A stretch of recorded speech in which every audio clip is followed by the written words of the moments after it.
नमस्कार प्रिय मेष राशि वाले। मैं हूं एस्ट्रोलॉजर डॉक्टर रवि गुप्ता और प्रत्येक मंथ की तरह इस मंथ भी मैं प्रस्तुत हो गया हूं आपके समक्ष मई महीने का संपूर्ण राशिफल, यानी 1 मई से लेकर के 31 मई के मध्य का, यानी पूरे 31 दिनों का संपूर्ण मंथली हॉरोस्कोप के इस मेरे विशेष कार्यक्रम में। प्रिय मेष राशि वाले, प्रत्येक मंथ की तरह इस मंथ भी मैं आपको बताऊंगा कि पूरा का पूरा मई के महीने में ग्रहों के गोचर के अनुसार कैसा रहेगा आपके जीवन में संपूर्ण हाल।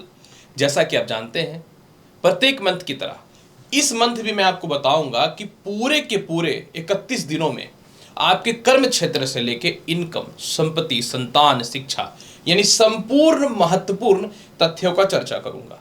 और ग्रहों की स्थितियां इस प्रकार से है कि इस महीने सफलता का तांडव होगा। जैसा कि आप जानते हैं मेष राशि वाले, ये जो राशिफल है मेरा चंद्र राशि पे आधारित है। आपको अपना चंद्र राशि पता है तो आप इस वीडियो को अपने राशि के अनुसार देखिए। अगर आपको अपना चंद्र राशि नहीं पता है तो आप इस वीडियो को नाम या लग्न के अनुसार भी देख सकते हैं। दूसरी जानकारी मैं आपको यह देना चाहता हूं कि ये जो राशिफल है चंद्र राशि पे आधारित है और गोचर के अनुसार आधारित है। जिन लोगों को लगता है कि ये पूर्ण तौर पे जीवन पे घटित हो या घटनाएं घटित हो सकती हैं, मैं इस चीजों का पूर्ण रूपेण दावा तो नहीं करता, क्योंकि ज्योतिष शास्त्र में स्पष्ट तौर पे ये प्रमाण है कि प्रत्येक मनुष्य का उसके कर्म, उसके भाग्य, उसके स्वयं की जन्म कुंडली की अवस्था और उसके महादशा और अंतरदशा और साथ में गोचर के महादशा और अंतरदशा के अनुसार प्रत्येक व्यक्ति का जीवन चलता है। इसलिए अगर आपको लगता है कि जीवन में बहुत कुछ खास परिवर्तन नहीं हो रहा है तो आप पर्सनल अपॉइंटमेंट लेकर के अपने जीवन के तथ्यों को समझ सकते हैं, क्योंकि गोचर का प्रभाव भी उससे कहीं न तो कहीं थोड़ा कनेक्ट होता है। तो चलिए मेष राशि वाले, 31 दिनों में सबसे पहले हम लोग जानते हैं कि ये जो मई का महीना है, जिनका कर्म क्षेत्र यानी नौकरी व्यवसाय का हाल क्या होने वाला है। प्रिय मेष राशि वाले, सबसे पहले मैं आपको बताना चाहता हूं कि आपके कर्म क्षेत्र के स्वामी जो होते हैं दशम भाव का शनि होते हैं, और शनि वर्तमान समय में आपके आय स्थान में गोचर कर रहे हैं। निश्चित तौर पर शनि का आय स्थान में गोचर काफी अहम और लाभकारी अवस्था में माना जाएगा। और दूसरी महत्वपूर्ण बात क्या है कि पंचम भाव का लॉर्ड सूर्य जो है ये केंद्र में बैठे हुए हैं 14 मई तक उच्च के। तो ये तो कंफर्म हो गया कि 14 मई तक नए नौकरी व्यवसाय के योगों में काफी उन्नति देखने को मिलेगा। 14 मई तक जिन लोगों का जॉब में या किसी प्रकार का इंटरव्यू का कुछ रिजल्ट आने वाला है वो बिल्कुल फेवर में आता हुआ दिखेगा।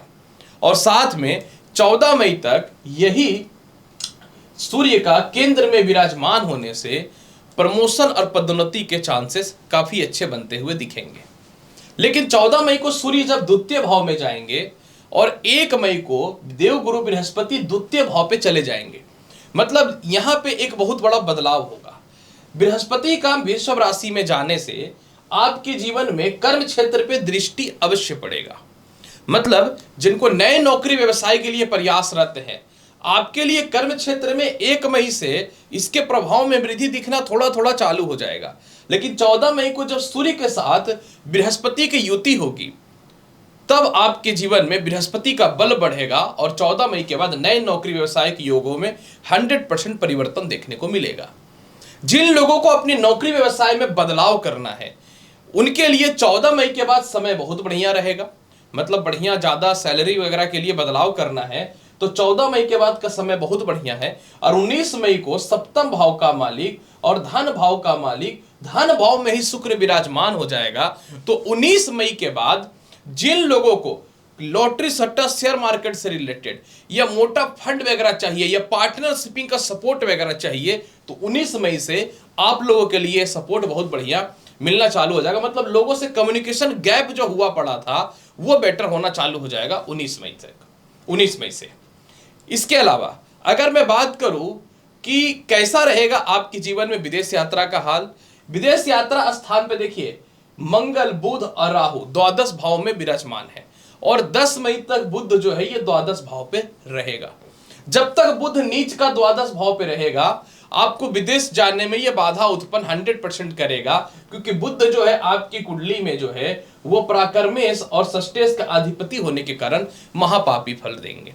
इसलिए आपके जीवन में 10 मई तक जो है आप इस चीज को मान करके चलिए कि विदेश जाने में थोड़ी समस्या, कानूनी डॉक्यूमेंट से रिलेटेड थोड़ी सी समस्याओं का सामना करना पड़ सकता है। 10 मई के बाद बुध जो है वो केंद्र में आएंगे और बृहस्पति जो 1 मई से ही धन भाव में रहेंगे, तो जिससे क्या होगा कि आपके जीवन में विदेश यात्रा, इसके अलावा जो है विदेश जाने से रिलेटेड किसी प्रकार की भी दिक्कतें हो रही हैं, या फिर ये मान करके चल सकते हैं कि वीजा या ग्रीन कार्ड, पासपोर्ट, पीआर वगैरह से रिलेटेड कोई भी समस्या है तो 10 मई के बाद सॉल्व होता हुआ नजर आएगा। सबसे महत्वपूर्ण बात करते हैं इनकम की स्थिति कैसी रहेगी। देखिए, आपके आय स्थान का स्वामी जो होते हैं वो शनि होते हैं, और निश्चित तौर पे शनि जो है ये आय स्थान पे ही गोचर कर रहे हैं, परंतु ये आय भाव का शनि आपको कंटिन्यू आय की स्थिति तो दे रहा है, लेकिन आपके जीवन में यह जानना अत्यंत आवश्यक है कि मनुष्य के जीवन में सफलता का जो तांडव होता है ये अचानक जो धन की प्राप्ति होती है उससे होती है। कहते हैं कि जब धन अगर आएगा तो बहुत सारे विलंबित काम भी आपके जीवन में आगे बढ़ने चालू हो जाएंगे।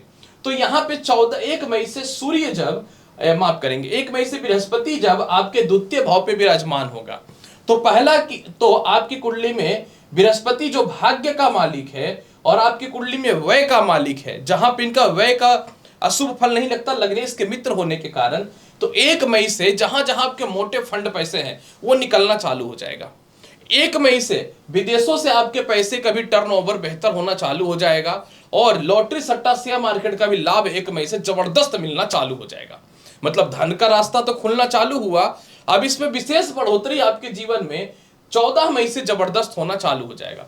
14 मई से जब बृहस्पति और सूर्य की युति होगी तो ये विशेष धन योग बन जाएगा, यानी भाग्य का मालिक धन भाव में चला जाएगा और पंचम भाव का मालिक धन भाव में चला जाएगा, तो ये एक तरह से धन योग बन जाएगा।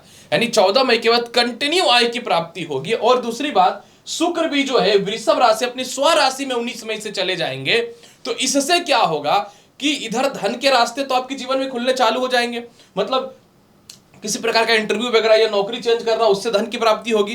सालों करों का प्रमोशन हो जाएगा, उससे धन की प्राप्ति होगी। अगर आप चुनाव प्रचार वगैरह में तो मोटा फंड की प्राप्ति होगी। कहीं मोटा कर्ज लेना चाहते हैं तो वो भी प्राप्ति होगी।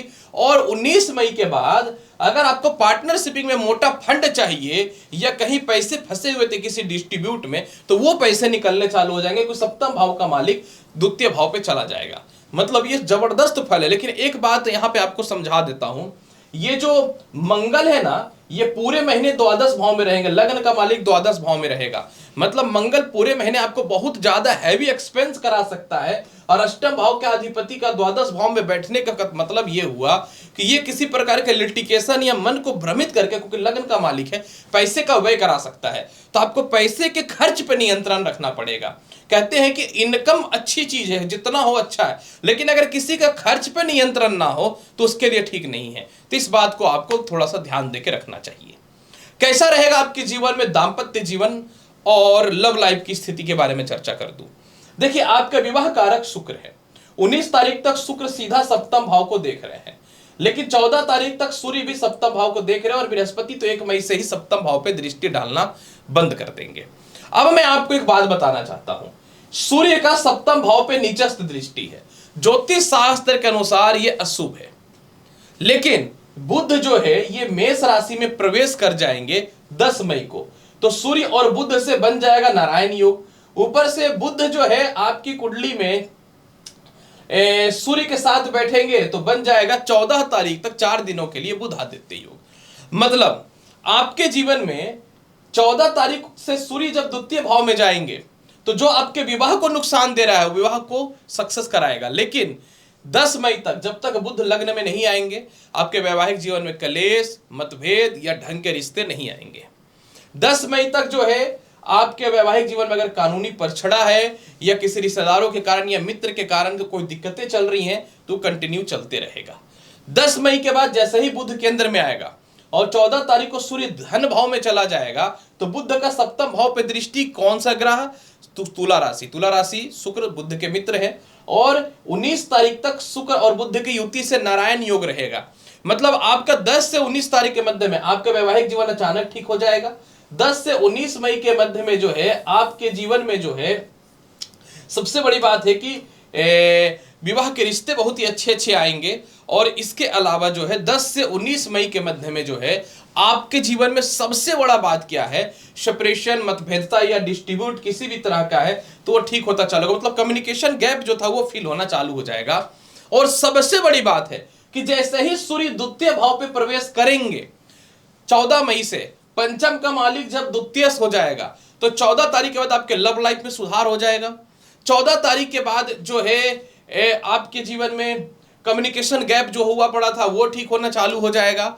और 19 तारीख के बाद लव मैरिज का योग बहुत अच्छा चालू हो जाएगा कि पंचम का मालिक द्वितीय भाव पे, सप्तम का मालिक द्वितीय भाव पे, पंचम और सप्तम की युति धन भाव में हो जाएगी। ये द्वितीय भाव प्रेम का, परिवार का होता है, तो आपका लव लाइफ भी ठीक होगा। लव लाइफ में परिवार वाले लोग एक दूसरे को नहीं मान रहे थे वो भी मानना चालू हो जाएंगे। लेकिन क्योंकि सूर्य शत्रु राशि में रहेगा तो आपको अपनी जुबान पे नियंत्रण रखना पड़ेगा और अपने परिवार और मित्रों को अपनी पर्सनल लाइफ के बारे में कुछ ना बोले। अगर पर्सनल लाइफ के बारे में कुछ बोलते हैं तो ये डिस्टरबेंस पैदा हो सकता है। तो ये एक बहुत बड़ा आपके लिए शुभ समाचार रहेगा, लेकिन थोड़ा सावधानी पूर्वक। अब हम लोग जानते हैं कि कैसा रहेगा आपके जीवन में भूमि, मकान, वाहन, संपत्ति का हाल। 100% आपके जीवन में भूमि, मकान, वाहन, संपत्ति का हाल इस महीने बहुत ही अच्छा है। लेकिन किसी प्रकार का संपत्ति में विवाद है या दिक्कत है तो 10 मई को सॉल्व होगा। 10 मई से, क्योंकि नीच का बुध जो है 10 मई से जब केंद्र में आएगा तब जाकर के आपका भूमि, मकान, वाहन, संपत्ति से रिलेटेड लिटिगेशन दूर होना चालू हो जाएगा। चलिए जानते हैं कैसा रहेगा आपके जीवन में शिक्षा और संतान का हाल। ये बहुत महत्वपूर्ण टॉपिक है प्रिय मेष राशि वाले। आपके शिक्षा और संतान कारक सूर्य है और सूर्य का उच्च का 14 तारीख तक रहना बहुत लाभकारी है। 14 तारीख तक अगर आपका कोई इंटरव्यू है तो उसमें पास होते हुए नजर आएंगे। 14 तारीख तक जो है आपके कोई पढ़ाई वगैरह में रिजल्ट बहुत ही अच्छा आना चालू हो जाएगा, इसमें कोई शक नहीं है। संतान कंसीव करने से रिलेटेड गुड न्यूज जो है इस महीने आपको 14 तारीख तक 100% मिलना है। मेरी बात को समझिएगा, 100% मिलना है। और द्वितीय संतान के लिए 19 मई तक कोई भी समस्या है तो वो दूर होता हुआ नजर आएगा। परंतु आपके शिक्षा और संतान मालिक कौन होते हैं? सूर्य। और सूर्य जो है ये 14 तारीख तक शत्रु राशि वृषभ में प्रवेश करेंगे। तो आपके जीवन में जिनको बाहर जाके पढ़ाई वगैरह करना है उनके लिए तो बहुत बढ़िया है, लेकिन सूर्य का द्वितीय भाव पे जाने से 14 तारीख के बाद ये मन को थोड़ा डिट्रैक्ट करेगा, यानी आपको भौतिक सुख सुविधाओं की ओर भेजने का कोशिश करेगा। पारिवारिक जिम्मेवारी या पारिवारिक लिटिगेशन में थोड़ा फंसाने का कोशिश करेगा। तो आपको शिक्षा के लिए बेहतर परिणाम चाहिए तो 14 तारीख के बाद अपने लव लाइफ या पर्सनल लाइफ को लेकर बहुत ज्यादा परेशान नहीं होना है। आपको शांति रखनी है मन में। पारिवारिक लिटिगेशन में या पारिवारिक जिम्मेवारी लायबिलिटी में बहुत ज्यादा परेशान आपको नहीं होना है। अपने शिक्षा पे ध्यान देना है। और इसके अलावा जो है जहां तक मैं बात करूं संतान पक्ष का हाल तो पूरे महीने बहुत ही बेहतर नजर आ रहा है, इसमें कोई शक नहीं है। लेकिन संतान पक्ष का मालिक धन भाव पे रहेगा तो इस महीने 14 तारीख के बाद आपके संतान जो है थोड़ा धन का व्यय कर सकते हैं, लेकिन उनके आय के रास्ते भी खुलते हुए नजर आएंगे। स्वास्थ्य की स्थिति कैसी होगी, कर्ज की स्थिति कैसी होगी? 100% षष्टम भाव का मालिक द्वादश भाव पे और षष्टम भाव को देख रहा है। 10 मई तक आप मैक्सिमम कर्ज को समाप्त करने के लिए तत्पर रहने वाले हैं। इसके अलावा गुप्त शत्रु जो आपको बहुत डिस्टर्ब कर रहा है, परेशान कर रहा है, अब पारिवारिक स्थितियों में बहुत ज्यादा जो पैसे खर्च हो रहे हैं वो 10 मई के बाद जैसे ही बुध मेष राशि में आएंगे तो वो ठीक होता हुआ नजर आएगा, क्योंकि बुध तीसरे भाव के मालिक भी हैं। तो 100% 10 मई के बाद रिश्तेदारों के पास जो पैसे वगैरह फंसे वो तो निकल जाएंगे, कुछ लायबिलिटी है या सरकार के पास कुछ फंड फंसे हुए तो निकल जाएगा। जहां तक स्वास्थ्य की बात मैं करूं, पूरे महीने लगन का मालिक मंगल द्वादश भाव में है तो पूरे महीने थोड़ा सर दर्द, पेट और पैरों की समस्या आपको देखने को मिल सकती है। अपने हेल्थ का ध्यान रखना पड़ेगा। और सीधी बात मैं करना चाहता हूं, 10 मई के बाद जो है आपको गले से रिलेटेड, पेट से रिलेटेड, नसों से रिलेटेड, नेत्र से रिलेटेड समस्याओं से बहुत हद तक निजात मिलेगा। जहां तक ससुराल पक्ष की स्थितियों की बात मैं करूं तो मंगल का द्वादश भाव पे विराजमान होना बहुत हद तक तो ठीक नहीं है, लेकिन जैसे ही बृहस्पति 1 मई से द्वितीय भाव में आएंगे, अष्टम भाव पे इनकी दृष्टि जाएगी और दसम भाव पे इनकी दृष्टि जाएगी। तो 1 मई के बाद ही ससुराल पक्ष से आपका तालमेल ठीक है। खानदानी संपत्ति वगैरह का विवाद सॉल्व होकर के कुछ धन के रास्ते खुलने चालू हो जाएंगे। लेकिन पूरे महीने आपको डिसीजन मेकिंग पावर में बहुत सावधानी बरतनी है और पैसे का खर्च से थोड़ा सा बचना है, खास करके 10 मई तक, इसके बाद भी बचना है। उपाय के तौर पे पूरे महीने हनुमान चालीसा का पाठ करना ही करना है, यह काम नहीं छोड़ना है। पूरे महीने हनुमान चालीसा का पाठ करना ही करना है। और इसके अलावा और बेहतर फल को बनाना चाहते हैं तो आप जो है 10 मई के बाद जो है माता दुर्गा को प्रत्येक दिन जो है गड़ी यानी सूखा नारियल का भोग लगाइए, पूरा महीना बहुत ही अच्छा जाएगा। तो प्रिय मेष राशि वाले, पूरे 31 दिनों का संपूर्ण हाल मैंने आपके समक्ष प्रस्तुत किया है। उम्मीद करता हूं कि बताई गई जानकारी से संतुष्टि मिली होगी। तो चैनल पर नए हैं तो लाइक करिए, शेयर करिए, सब्सक्राइब करिए।